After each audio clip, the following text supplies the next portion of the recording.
ICE agents broke into this home to conduct an illegal raid that resulted in bloodshed and terror for the whole neighborhood.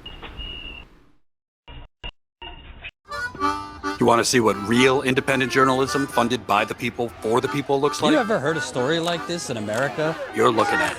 Congratulations for always being somewhere where mainstream media is not. Flint, Michigan. See you in Nevada. Thanks to people like you, we can get the truth. Corporate media, they've been lying to us for years, and you're going straight to the people. You are the man. I'm glad you're here.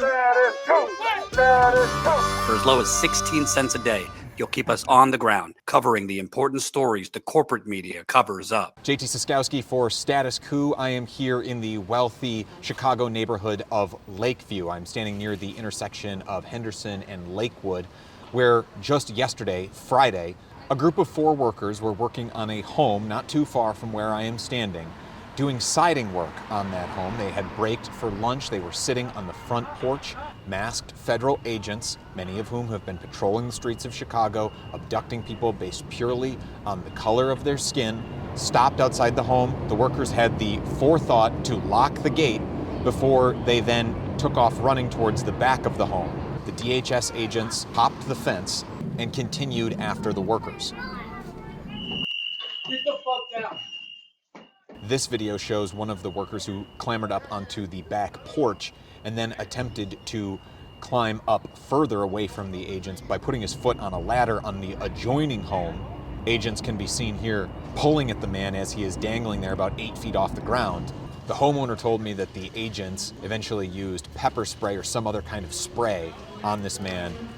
One of the workers was reportedly hauled in through a neighbor's window by that neighbor. The neighbor is a woman in her 20s. She is now feeling so fearful about coming that close to ICE and is worried about retaliation on her that she actually went to stay with her parents in the suburbs. One of those workers scrambled over some construction debris in order to get to the back of the home. That man had his hand torn up and needed to get 9 stitches.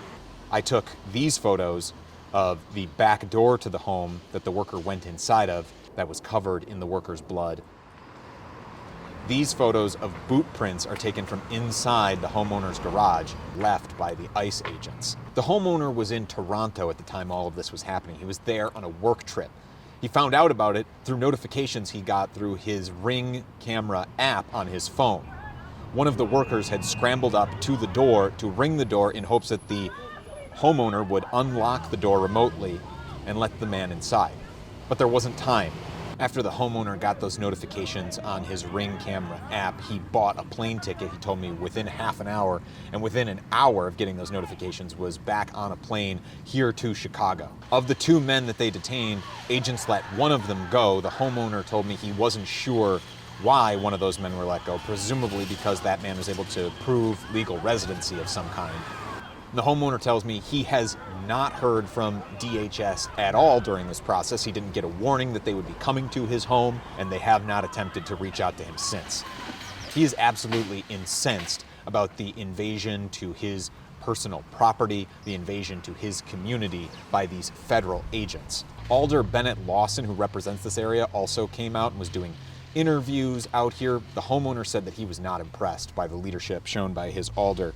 He said that leadership in this moment isn't just smiling and shaking hands and going on camera. He said, quote, "This isn't a moment for smiling. This was very violent," unquote. And he wants to see real action taken by his leaders in response to this moment, not just words of condemnation. And that's something that I've heard from protesters out at the Broadview ICE detention facility as well.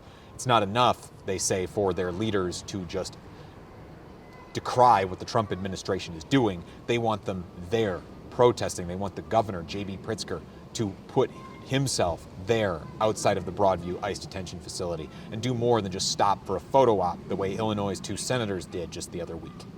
The homeowner went on to tell me that he was impressed by the workers and just their dedication to the job. After this raid happened, they actually took the time to secure all of the ladders around the home to be sure that they were okay and that his home wouldn't be further damaged as a result of the ICE raid, which he said he just felt personally moved by. And while the homeowner did not tell me this directly, I did overhear him then talking to a neighbor. He is going to make a financial contribution to some of the families involved here and try and help in any way that he can to support the workers who were harassed on his property.